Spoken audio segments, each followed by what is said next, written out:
예수께서 이 말씀을 다 마치시고 제자들에게 이르시되 너희가 마치 이틀이 지나면 유월절이나 인자가 십자가에 못 박히기 위하여 할 일이라 하시더라. 그때 대제사장들과 백성의 장로들이 가야바라는 대제사장의 관정에 모여 예수를 윤계로 잡아 죽이려고 의논하되 말하기를 민난이 날까 하노니 명제는 하지 말자 하더라.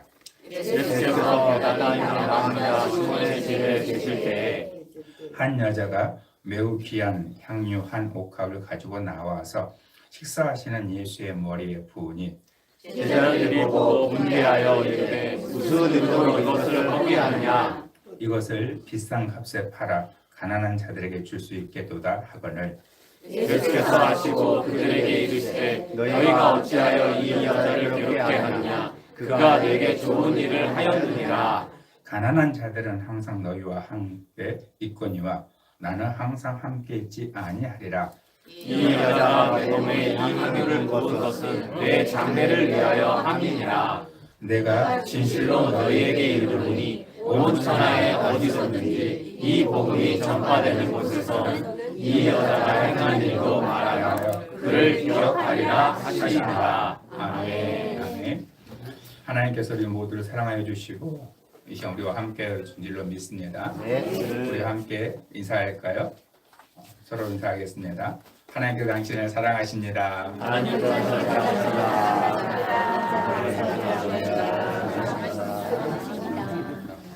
한 번 더 인사할까요? 하나님께서 지금 당신과 함께 하십니다. 하나님께서 지금 함께 하십니다. 우리는 이 두 가지를 잊어버리면 안 돼요. 아멘. 제가 그 말을 정확하게 하는 걸 좀 좋아하는데 우리가 믿는다 얘기했을 때 무조건 믿으라고 얘기를 하잖아요. 그렇죠? 그러니까 신앙 안에서 이해가 못해도 믿어야 돼요, 안 믿어야 돼요? 믿으셔야 돼요. 믿어야 삽니다.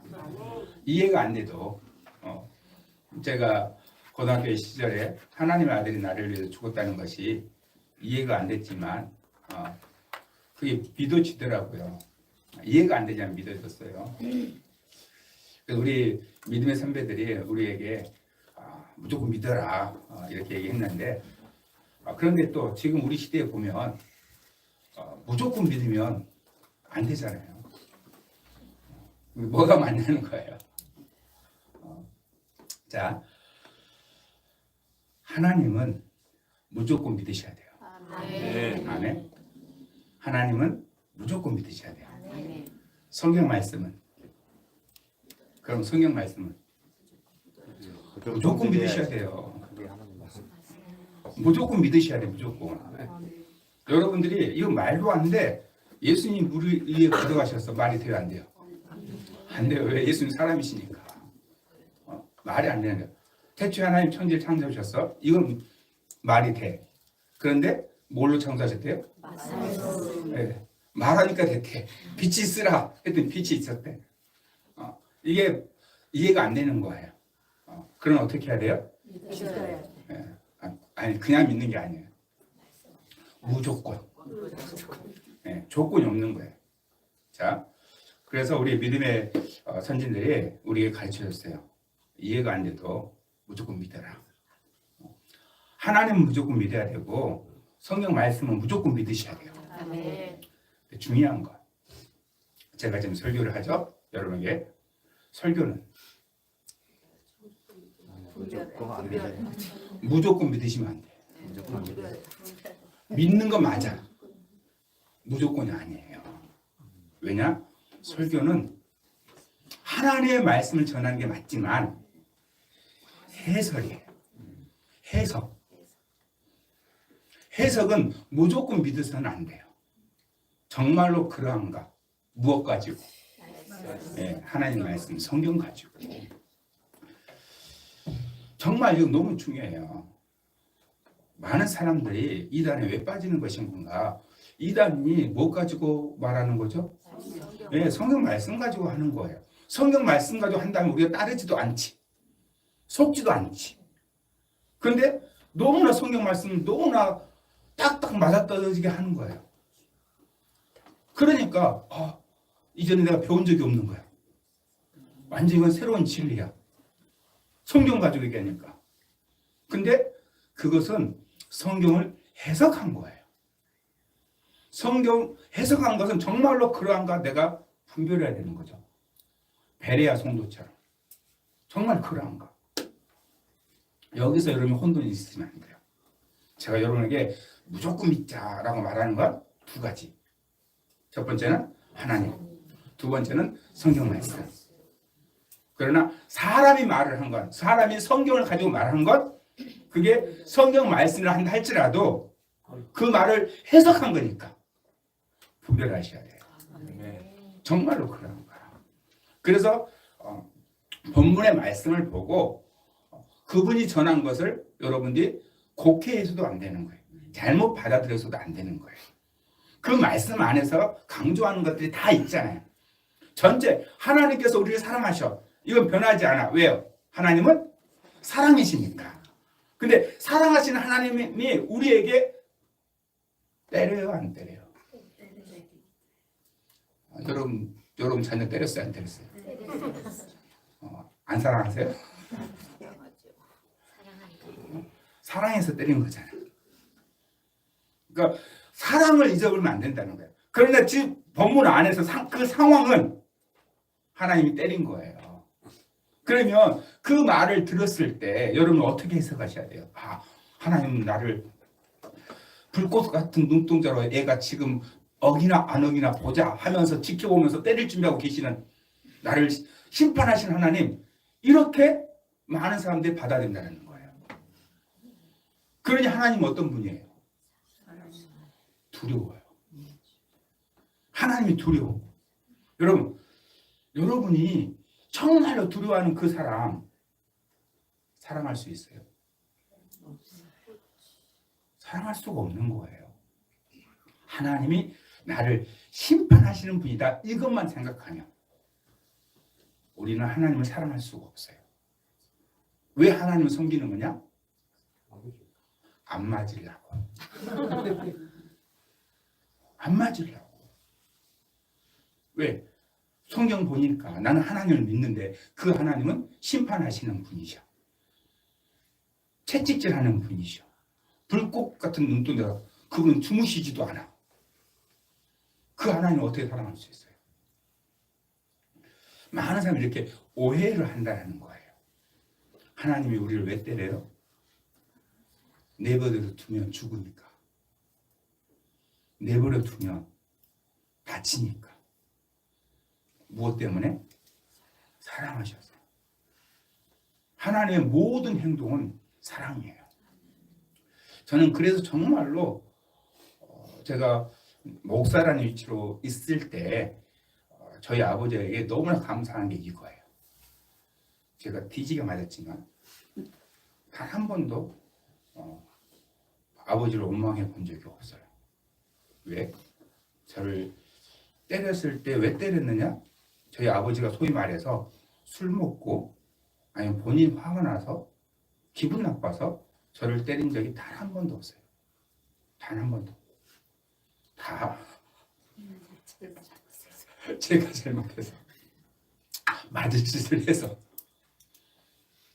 그러나 제가 항상 맞을 짓을 하면서 살았겠어요? 대부분 평범하게 살았죠. 그 평범함은 언제나 아버지가 저를 사랑해 주셨으니까. 그걸 몰랐어도 그 마음이 내 안에 내재져 있어서. 여러분도 마찬가지예요. 성경 말씀에 그 상황이 지금 심판의 상황이야. 이렇게 하나님 무서운 분이시구나. 맞아요. 그러나 그 무서운 하나님 어떤 분이에요? 나를 위해서 그 아들을 죽이기까지 사랑하시는 분이야. 이걸 안다면 그분이 나에게 행한 것 다 뭐가 있어요? 이유가 있는 거예요. 나는 알지 못하지만 이유가 있는 거야. 그래서 우리는 뭐 해야 돼요? 하나님은 무조건 믿으셔야 돼. 내가 이해가 안 돼. 지금 상황이 이해가 안 돼. 그래도 무조건 믿으셔야 돼. 왜? 그 아들을 십자가에 죽일 정도로 나를 사랑하시니까. 그분이 내게 허락하신 거니까. 그래서 여러분들이 그 상황 속에서 주어진 말, 이걸 오해하셔가지고 어떤 분은 이렇게 얘기한 분이 있어요. 축사는 어렸을 때, 초신자일 때, 불신앙인에 있을 때 그때 필요한 것이지, 조금 신앙이 성장하면 말씀대로 살아가려면 정말 그러려면 오직 기름 부음 받고 말씀대로 살아야 된다. 이렇게 말했다고. 그래서 뭐라고 얘기하면 저 목사님은 협력사역자인데도 불구하고 축사를 의미 없다고 얘기한다. 이렇게 말하는 분도 있더라고요. 그래서 제가 그분하고 통화를 했어요. 그때 그 목사님이 뭐라냐면, 목사님, 저는 지금도 축사를 합니다. 저는 집회 나가면 집회 나가서도 축사를 합니다. 그런데 제가 축사를 안 하겠습니까? 이러더라고요. 그래서 그러면 이게 무슨 얘기냐라고 얘기했더니, 자기가 오래 사역하면서 많은 분들이 축사만 받으려고 한다는 거예요. 정말 성령님과 인격적으로 교제를 하는 게 아니고 정말로 성경 말씀대로 살려고 하지 않고 오직 축사만 받으려고 하니까 그 자기의 주어진 깨달음 속에서 축사가 의미 없다고 말한 게 아니라 축사도 당연히 필요한 것이고 우리가 더 하나님 앞에 하나님 것을 누리기 위해서는 더 성령님과 인격적으로 교제를 나누고 더 말씀대로 살아야 한다. 이렇게 말했다는 거예요. 그런데 그것을 오해하여서 잘못된 생각을 하게 된다는 것이죠. 여러분도 마찬가지예요. 그 본문의 상황이 있잖아요. 변하지 않는 것 하나님의 사랑이에요. 그냥 그 본문의 상황에서는 강조점이 틀릴 수 있는 거예요. 그것을 오해를 하시면 안 된다는 것이죠. 그래서 하나님의 말씀을 있는 그대로 믿고 또 그럼에도 불구하고 설교의 내용이 성경과 다르다. 하나님의 기본 성품과 다르다. 그러면 여러분 분별하셔야 되죠.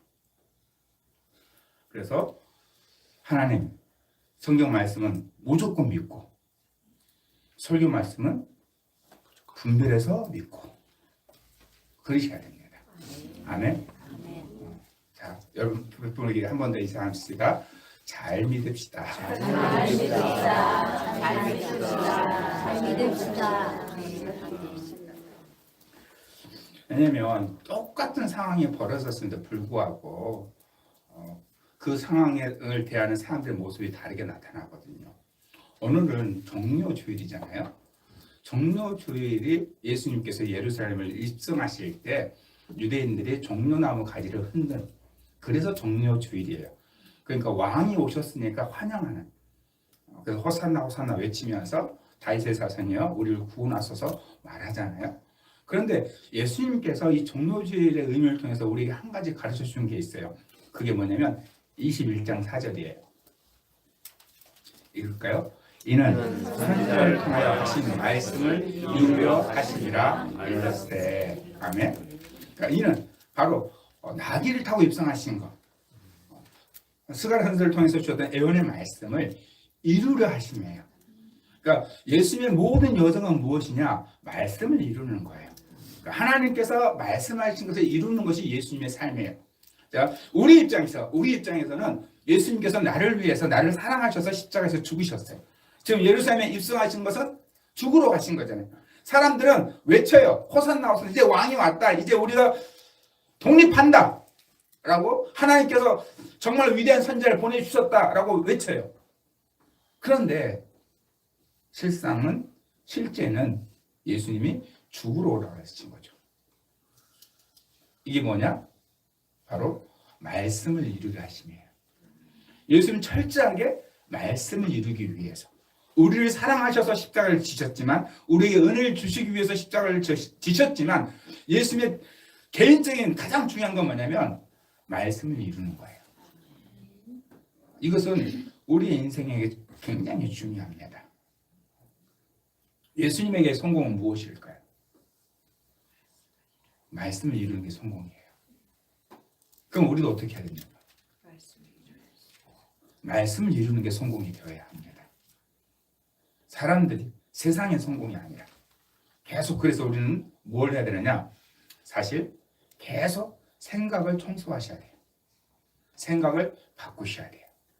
내가 듣고 보고 자란 모든 것이 이 세상에 있는 것이니까. 세상 것이 들어와 있으니까. 나는 여전히 세상 속에 살고 있으니까 이걸 바꾸셔야 돼요. 성공은 무엇이냐? 말씀을 이루는 게 성공이에요. 하나님이 우리 모두를 불러주셨잖아요. 예수님이 이 땅에 하나님의 부르심을 따라서 하나님의 뜻을 이루기 위해서 이 땅에 오셨고, 그리고 모든 여정이 말씀을 이루기 위해 사셨고, 마지막 죽으러 가는 것도 말씀을 이루기 위해서 가셨다는 거예요. 자, 이런 상황 속에 무슨 일이 벌어지냐, 지금 본문의 상황을 다시 한번 보기 오네요. 마태복음 26장 우리 1절 보겠습니다. 예수께서 이 말씀을 다 마치시고 제자들에게 이르시되, 무슨 얘기냐면 예수님께서 제자들에게 지금 앞으로 되어질 일들, 일어날 일들을 다 가르치셨다는 거예요. 왜 가르쳤느냐? 왜 가르쳤을 것 같아요? 마지막 때에 관한 말씀드리고 24장, 25장은 그래서 예수님께서 마지막 때에 가르쳐 주시면 하신 말씀이 뭐냐면 깨어 있으라는 거예요. 한마디로 말하면 깨어 있으라. 그때는 반드시 오니까 깨어 있으라. 이 말씀을 다 마치시고 제자들에게 이르십니다. 그 이르신 말씀 뭡니까? 2절 읽을까요? 너희가 만나와 같이 이틀이 지나면 죽을지라 인자가 십자가에 못 박히기 위하여 팔리리라 하시더라. 아멘. 자, 마지막 때는 반드시 오는데, 근데 그 전에 무슨 일이 벌어지느냐? 내가 십자가에 못 박히기 위해서 팔린다라는 거예요. 이 팔린다라는 말이 무슨 뜻이냐? 자원한다는 뜻이 아니잖아요. 누군가에서 팔린다는, 바로 배신을 당한다. 이것을 말씀하신 거예요. 그러니까 예수님은 이제 십자가에서 우리의 모든 죄와 죄를 담당하기 위해서 가시는데, 그때 무슨 상황이 벌어지느냐? 3절. 그때 대제사장들과 백성의 장로들이 가야바라는 대제사장의 관장에 모여. 그러니까 그때잖아요. 예수님이 제자들에게 마지막 때를 말씀하시고, 그러나 내가 이제 많은 사람들이 십자가에서 죽임을 당하는 그 팔리는 일이, 배신한 일이 일어날 것이다 말하는 그때 한 곳에서 무슨 일이 벌어지고 있어요? 가야바라는 대제사장의 집에 모였다는 것이죠. 거기서 어떻게 해요? 예수를 흉계로 잡아 죽이려고 의논하대. 죽이려고 의논하는 사람들이 있었어요. 그러면서 말하기를 5절 말하기를 밀란이 날까 하니 명절에는 하지 말자 하더라. 역사적으로 보게 되어지면 예루살렘의 인구가 그 당시에 5만 명 정도 있었대요. 그러니까 뭐 아주 대도시는 아니라고 볼 수 있겠죠. 물론 유대 안에서는 대도시이지만 뭐 로마나 이런 것처럼 대도시는 아니에요. 5만 명밖에 안 되는 인구면 거의 우리 군자동 이 인구밖에 안 되는 거예요. 그러나 이 절기, 모든 유대인들은, 성인들은 3대 절기에는 예루살렘 와야 되잖아요. 6월절, 또 맥주 감사절, 그리고 마지막 우리가 잘 아는 추수감사를 말하게 되어지는 초막절. 이 세 절기는 무조건 와야 돼요. 그러면 이때 어느 정도 모이게 되냐? 무려 적게는 3배, 15만 명에서 많게는 30만 명까지. 모든 유대인들이, 성인들이 다 오게 되어지니까. 그러니까 잘 데가 없는 거죠. 그럼 어디서 자게 되었냐? 그 근처 베다니, 바로 6월절 안식일에 올 수 있는 거리, 그 주변에서 기거를 하게 되어지는 거예요. 자, 그러니까 너무 많은 사람들이 모이게 되어지니까 밀란이 일어날까 봐.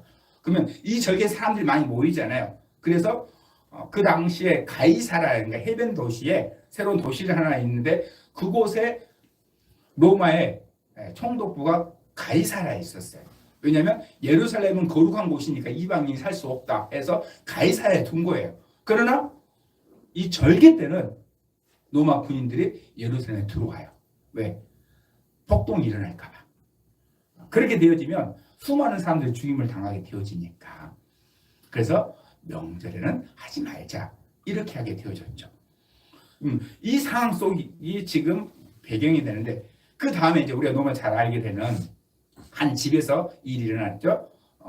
6절 예수께서 배단이 왕을 앉아 시몬의 집에 계시되, 그때 한 여자가 매우 귀한 향유 한 옥합을 가지고 나와서 식사하시는 예수의 머리에 부으니라.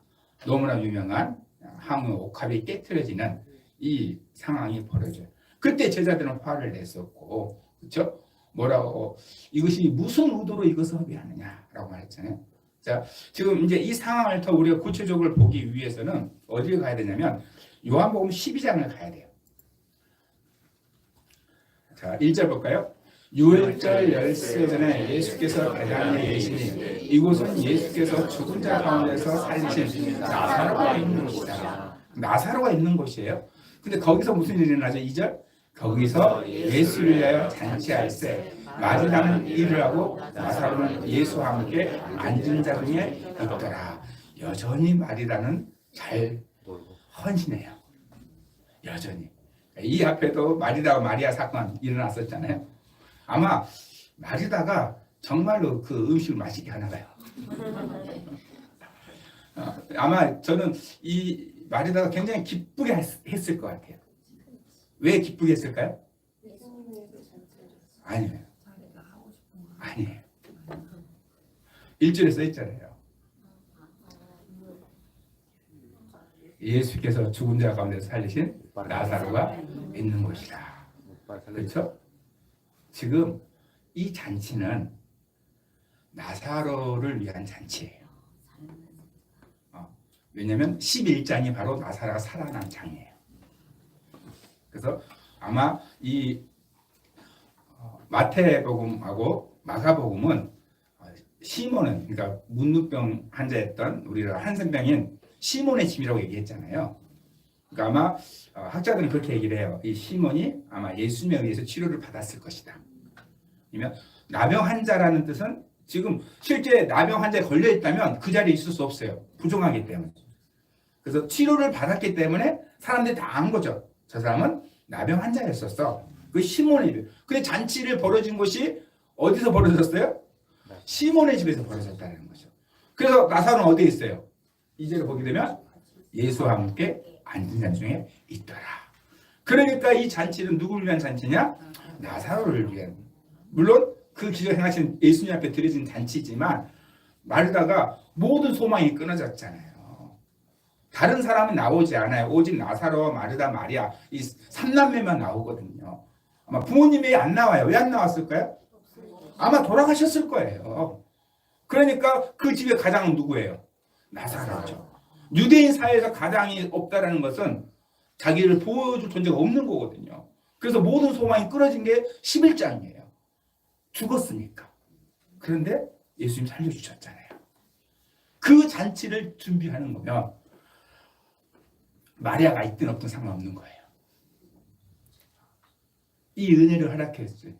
그 기쁨을 가지고 섬겼을 것이다 라고 생각을 하게 되어지죠. 향유, 그러면 이 당시에 이 여인 누구냐? 그 마리아는 뭐 하고 있었느냐? 3절 볼까요? 마리아는 예수의 발에 붙고 자기 머리털로 그의 발을 닦으니 향유 냄새가 집에 가득하라. 자, 마태, 마가는 한 여인이에요. 이 여인이 누구냐? 바로 마리아인 거죠. 그리고 옥합, 향유를 깨트렸다라고 되어져 있는데, 그리고 마가복음에는 순전한 나드라고 얘기를 해요. 그러면 이 향유가 어떤 향유가 여러 종류가 있는데 나드 향유라는 거예요. 혹시 여러분 집에 있으신가요? 몰라요 하신 분은 제가 아는 분은 제가 드렸는데 어디다 둔지를 모르시는 거예요. 제가 성지순례 갔다 와서 드린 게 나드예요. 기억이 안 나시나요? 언제적인 얘기인지. 분명히 제가 이거 나드라고 갖다 드렸는데 겨자씨는 있는데 겨자씨는 있는데 나드는 제가 다음에 성지순례 가면 구해드리고 겨자씨 없는 분은 예배 끝나고 저한테 얘기하세요. 겨자씨는 드릴 수 있어요. 자, 요한복음은 정확하게 그 향유가 무엇인지 말고 어느 정도 양인지를 얘기해요. 나도 얼만큼? 한 근이에요. 한 근. 자, 우리의 개념으로는 한 근은 600g이잖아요. 근데 또 채소는 400g이잖아요. 자, 이 첫째 중요한 순전한 나드는 이스라엘에 나지 않는 거예요. 이스라엘에 없는 거예요. 그럼 뭐예요? 수입품들이라. 여러분 딱 우리 은하가 이해할 수 있는 걸로 넘버 5예요. 한국에 없는 거라는 거죠. 그러면 얼마나 비싸겠어요? 그 시대. 그러면 한 근이라고 얘기했잖아요. 그 비싼 건데 한 근이면 대체 어느 정도냐? 자, 여러분 향수를 사시면 이따만한 거 사십니까? 이따만한 거 사십니까? 다 이따만한 거 팔잖아요. 이따만한 게 왜 이렇게 비싼지 모르겠는데, 근데 이따만한 거 줘도 오래 쓰시잖아요. 그래서 일반적으로 옥합은 여러 종류가 있는데 일반적으로는 여러분들이 쓰고 있는 향수만한 사이즈예요. 약 35g 정도. 35리터, 밀리리터죠? 그 정도예요. 그러면 한 근은 어느 정도냐? 바로 키로수로 따지면 약 똑같이 400g 정도, 400리터 정도 되는 거예요. 그러면 가격이 현대가로, 그 시대가가 아니라 현대가로, 그 시대는 300데나리온인데 현대가로 4,500만 원이에요. 그게 한 근 가격입니다. 그러니 제자들이 미쳤나 이런 거죠. 이게 바로 그 상황이에요. 그러면 지금 이 여인이 마리아가 한편으로 보게 되어지면 자기의 전부를 깨뜨렸다 해도 과언이 아니죠. 여러분 지금 시대하고 절대 비교하시면 안 돼요. 4,500만 원? 좀 세네? 라고 생각하시는 분 계실 거고, 어떤 분은 뭐 그 정도는, 왜냐하면 제가 들은 얘기예요. 실제로 우리 목사님들뿐만 아니라 성도님들이 정말 하나님 앞에 헌신한 분이 많대요. 그래서 소위 말하면 어마어마한 돈도 하나님을 써달라고 그런 분들도 많이 있으시대요. 여러분이 그런 분 되길 주님으로 축복합니다. 근데 그 당시에 4,500만 원은 정말로 작은 돈이 아니에요. 왜냐하면 보통 사람들이 하루에 한 끼 먹고 살아요. 하루에 한 끼. 소위 말하면 지주들이나 그런 사람들이나 하루에 2끼 이상을 먹는 거지, 일반 서민은 한 끼 먹는 시대예요. 그러니까 이 4,500만 원의 돈은 정말로 작은 돈이 아니에요. 그러니까 다 놀라는 거죠. 그냥 45만 원짜리를 했다 해도 이 사람이 이렇게 생각할 수도 있는데 4,500만 원, 그것도 그 시간을 깨뜨려 버리니까. 자, 이 일이 왜 이렇게 사실 사람들이 손가락질 할 만한 그런 일을 행했을까? 제자들이 그렇게 한 거에 대해서 우리가 이 부분 생각해보고 또 한 가지 또 무슨 생각을 해보냐면, 지금 이 마리아는 정말로 자기 가장 귀한 거 깨뜨렸잖아요. 그런데 제자들은 이걸 이해를 못했어요. 왜 그렇게 했는지. 오히려 화를 냈어요. 그런데 제자들은 화를 냈는데 우리가 지금 함께 봤던 제사장 그룹들은 예수를 죽이려고 했어요. 11장 47절 볼까요? 11장 47절. 이에 대제사장과 바리새인들이 공회를 열고 이르되 이 사람이 많은 표적을 행하니 우리가 어떻게 하렵니까? 그러니까 이 제사장들의 표적을 봤어요, 안 봤어요? 봤다라는 것이죠. 그런데 반응이 뭐냐? 정말로 하나님의 역사, 하나님의 일하신 표적 사인을 봤거든요. 이 표적이라는 단어가 기사와 이적인데 이게 단순하게 말하면 사인이에요. 아, 정말 하나님 살아계시구나. 하나님 이 사람 또 일하고 있구나. 그 사인이거든요. 그걸 보고 어떻게 해야 돼요? 하나님 믿어야 되죠. 하나님 보낸 사람을 통해서 역사가 일어난 거니까 하나님 보낸 사람을 믿어야 되죠. 여러분 정말로 여러분이 하나님의 역사가 일어나는 거 역사 그 자체만 보시면 절대 안 돼요. 믿으셔야 돼요. 하나님께서 우리 산소망교를 통해서 치유의 역사가 일어나고 있다. 그러면 야 우리 교회 치유의 역사가 일어난다. 여기에 포커스 맞추면 안 된다고. 하나님을 믿어야 돼. 하나님을. 아 지금 하나님 일하고 계시는구나. 오늘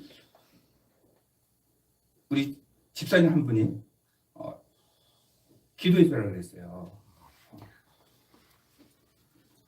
해전근 때가 아프다고. 그게 저기 하면 수술해야 된다고. 그래서 짝꿍이 걱정돼가지고 수술하면 안 되잖아. 그래가지고 기도를 잠깐 해드렸어요. 그러면 제가 무슨 생각이 들냐면 지금 기도할 때 무엇이 중요한 건가? 믿음이라는 거예요. 하나님께서 우리에게 역사를 일으키는 건 다른 이유가 아니라고. 역사 그 자체 사실 여러분 잘 생각해 보세요. 저는 치유를 하고 있는 성령 사역자이지만 저는 치유 그 자체는 중요하지 않다고 생각을 해요. 왜 중요하지 않다고 생각하느냐? 이유는 딱 하나예요. 치유돼도 죽으니까. 결국은 죽으니까. 여러분 보세요. 여러분의 집이 다 허물어져 가. 허물어져. 근데 지금 내가 잠깐 살아야 돼. 그럼 어떻게 해요? 살 만큼만 고치잖아. 내가 이 집에 완전히 내가 노년에 이 집에 살아야 되니까 죽을 때까지. 그러면 그 집을 완전히 새롭게 하죠. 그런데 내가 잠깐 살아야 돼. 예를 들면 재개발해야 돼. 그러면 어떻게 불편하지 않을 정도로 하시잖아요. 이게 우리 치유기도예요, 여러분. 왜? 우리 이 몸은 벗어야 되거든. 그러니까 살 때 불편하지만 않으면 돼. 중요한 게 뭐냐? 우리가 영원히 살 집이거든요. 영원히 살 집이에요. 그래서 하나님께서 우리를 고쳐주시는 것, 그걸 통해서 고쳐졌네? 하나님 놀라워요. 여기서 끝나면 안 된다고요. 하나님을 믿어야 돼. 하나님. 그래서 2번 그 대회 드렸어요. 그리고 하나님께서 고쳐주셨어요. 그러고 나한테 이 얘기를 한 거예요. 믿음이 중요하다. 믿음이. 하나님의 모든 역사는 우리를 치유하는 것이 원초적인 목적이 아니에요. 하나님 믿으라는 거예요. 이 참 저기 한 게 있는데요. 여러분 진짜 하나님 믿으시잖아요. 안 고쳐줄 수도 있어요. 믿으니까. 제가 이 고민을 했다니까요. 목사로 청소년 설교를 할 때. 제가 이 시간 여러분 설교하는 이유가 여러분 하나님 믿으라고 설교하는 거지. 제가 하나님 믿기 위해 설교하는 게 아니잖아요. 제가 청소년들 설교할 때 그런 거예요. 내가 지금 이 설교하는 목적이 이 말씀 듣고 하나님 믿으라고 하는 건데 나는 믿는데 얘들은 믿을까?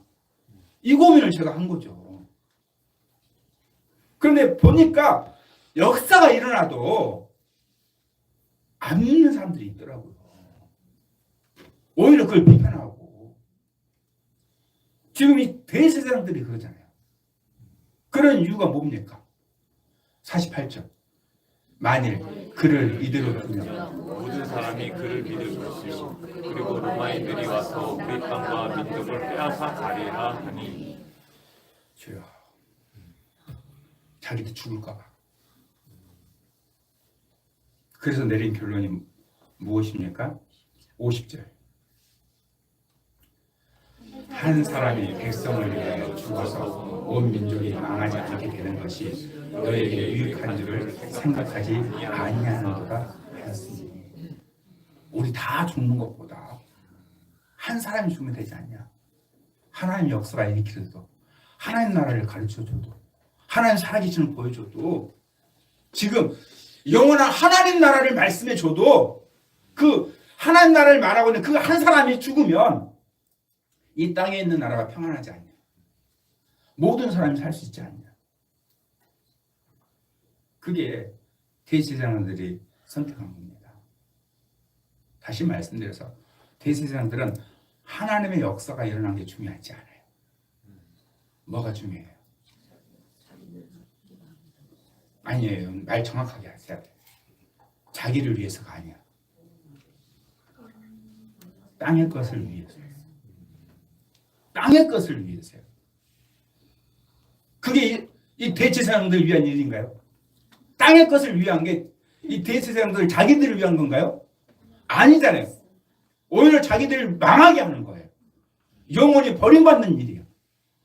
자기들은 살려고 한 거지만 살려고 한 그것이 자기를 위한 것이 아니라 땅의 것을 위한 것이에요. 그러니까 결국은 무슨 일이 벌어지느냐? 영원한 것을 버리게 되는 것이죠.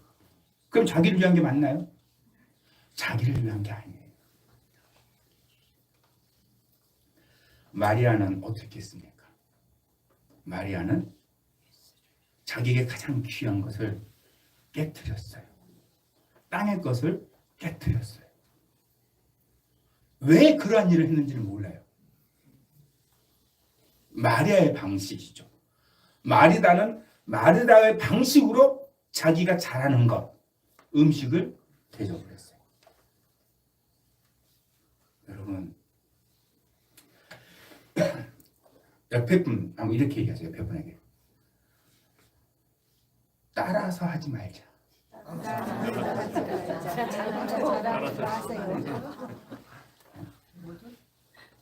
앞에 붙여야 되죠. 없는데. 없는데 따라서 하지 말라고. 하나님은 여러분 잘 들으세요. 여러분에게 없는 것 달라 하지 않아.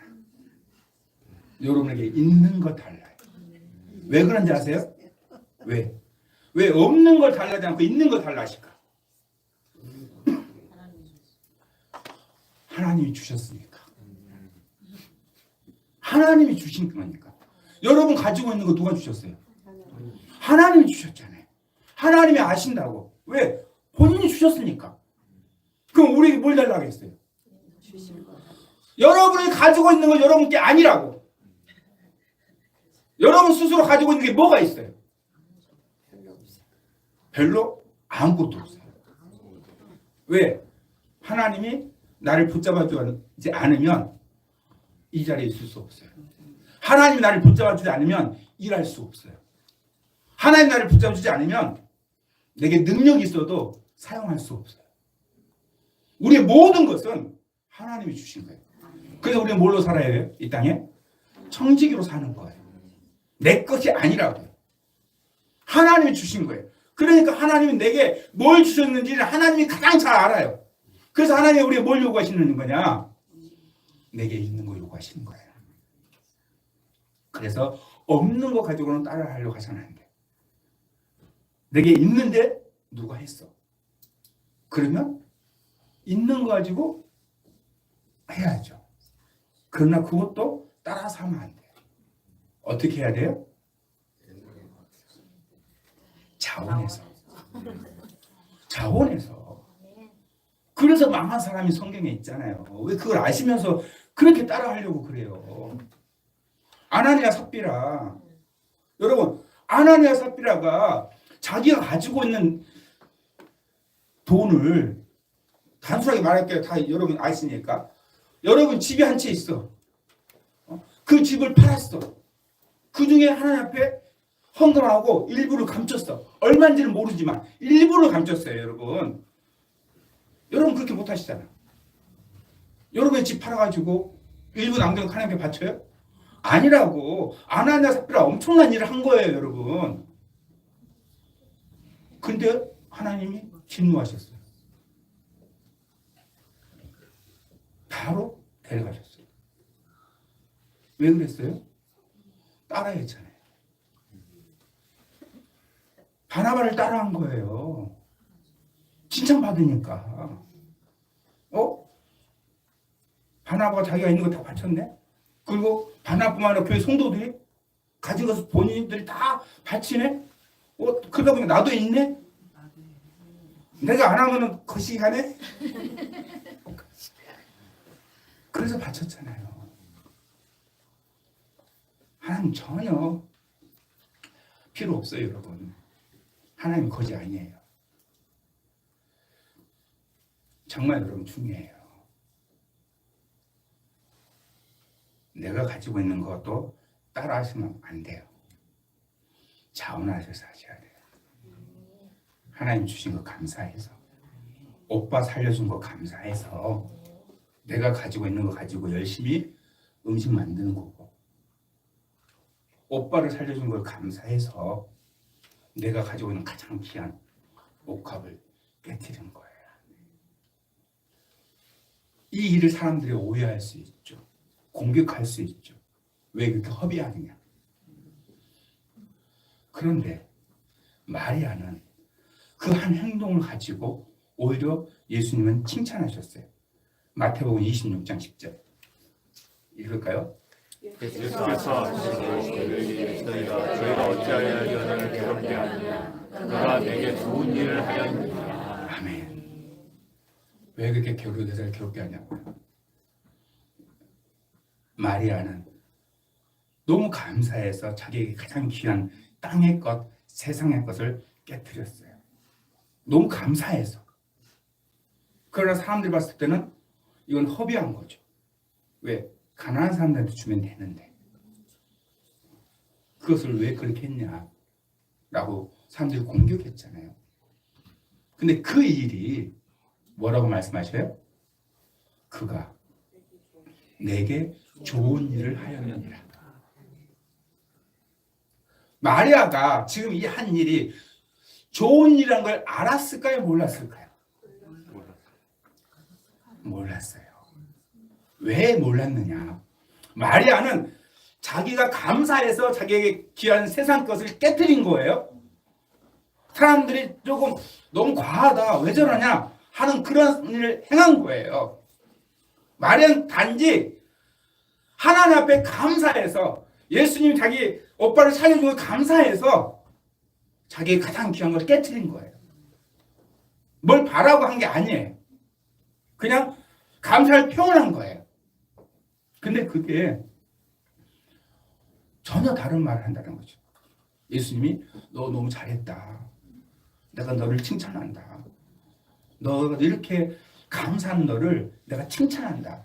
그런 말이 있어요, 없어요? 없어요. 좋은 일을 했다라는 거예요.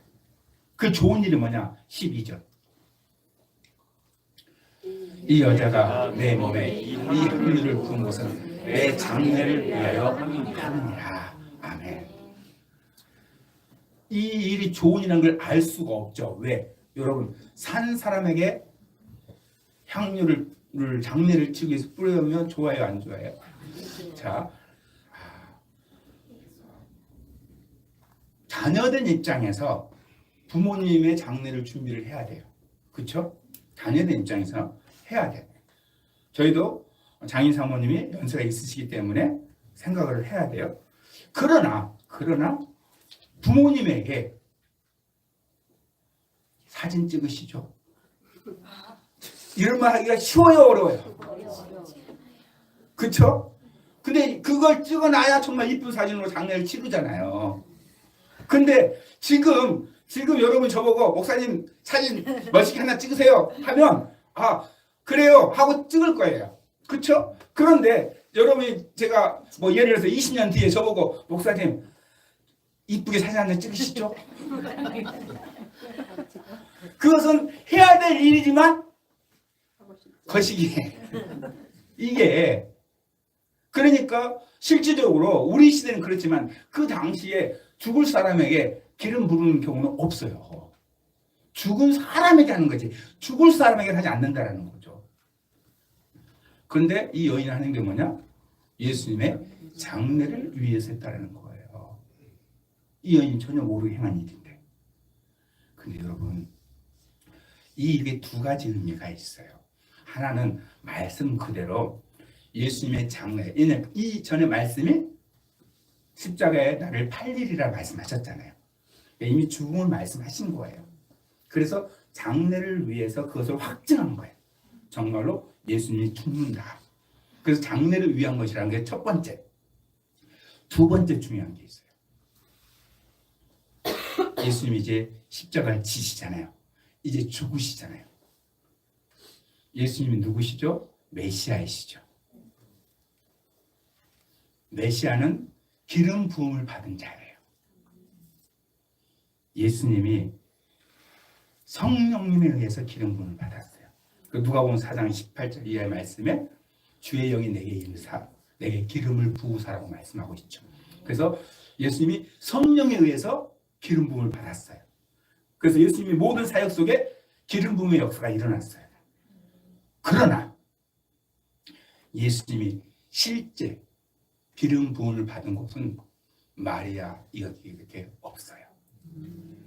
막달라 마리아에도 있지만 두 사건이 같은 것이라고 말하는 학자들도 많아요. 실제 기름 부음을 받은 게 이곳이라는 것이죠. 더 이상 시간이 없어요. 왜? 십자가를 져야 되니까. 뭘 한 거예요? 하나님의 말씀을 이룬 거예요. 장례를 준비한 것이기도 하고 실제 사람에 의해서도 기름 부음 받은 사건이 바로 이 향유옥합 사건입니다. 그러니 어떻게 무슨 일이 일어나게 되죠? 13절 같이 읽을까요? 내가 진실로 너희에게 이르노니 온 천하에 어디서든지 이 복음이 전파되는 곳에서는 이 여자가 행한 일도 말하여 그를 기억하리라 하시니라. 아멘. 아멘. 보세요. 대제사장들은 자기 자신들 위해서 땅의 것을 안 놓치려고 예수를 죽이는 결정을 했어요. 마리아는 땅의 것을 깨트렸어요. 그랬더니 그 이름, 이 여자가 행한 일뿐 아니라 그 이름조차도 우리가 기억하고 있다는 거예요. 2000년이 지난 지금도 무엇이 그 사람을 위해서 행한 것입니까? 대제사장들처럼 자기 생명을 보존하는 일이 자기 자신을 위한 것입니까? 아니면 땅의 것을 깨트린 마리아가 자기 자신을 위한 것입니까? 우리는 명확하게 이걸 가지고 있으셔야 돼요. 세상에 있는 것을 위해서 하는 것이 자기 자신을 위한 것이 아니에요. 하나님을 위해서 사는 것, 하나님을 기쁘시게 하는 것, 그것이 정말로 나를 위한 것이에요. 마리아는 자기가 알지 못한 걸 행했어요. 그러나 그 일이 예수님께 좋은 일이었습니다. 여러분이 주님을 위해서 헌신한 것들, 여러분이 그 결과가 무엇인지 알지 못할 수 있어요. 그러나 하나님은 우리에게 말씀하셔요. 내게 좋은 일이다. 사람들은 몰라요. 사람들은 손가락질 할 수 있어요. 정말 여러분이 가장 많이 듣는 말. 왜 별나게 예수 믿냐? 왜 그렇게까지 예수 믿냐? 예수 믿고 왜 그러냐? 사람의 소리에 흔들릴 필요가 없어요. 내가 주님 앞에 내 옥합을 깨뜨린 거 하나님이 말씀하십니다. 내게 좋은 일이다. 그 좋은 일이 바로 하나님께 좋은 일이 내게 가장 좋은 일이라는 것을 믿으십시오. 그렇다면 저는 그러면서 여러분에게 한 가지 부탁을 하려고 그래요. 여러분이 다른 날은 몰라도 구약에 있는 말씀에 빗대어서 3대 절기와 성탄절은 여러분이 특별하게 하나님 앞에 드려야 됩니다. 그날만은 이전과 똑같이 하는 것이 아니라 왜? 6월절을 나를 대신하여 죽은 날이고 성령 강림 날은 내가 하나님의 자녀로 살 수 있도록 승리할 수 있도록 보내준 성령님의 날이고 추수감사절은 내 삶 가운데 행하신 일을 감사하는 것이고 성탄절은 나를 위해 이 땅에 오신 예수님 앞에 드려지는 일이니까 이것은 다른 사람하고 비교하지 마세요.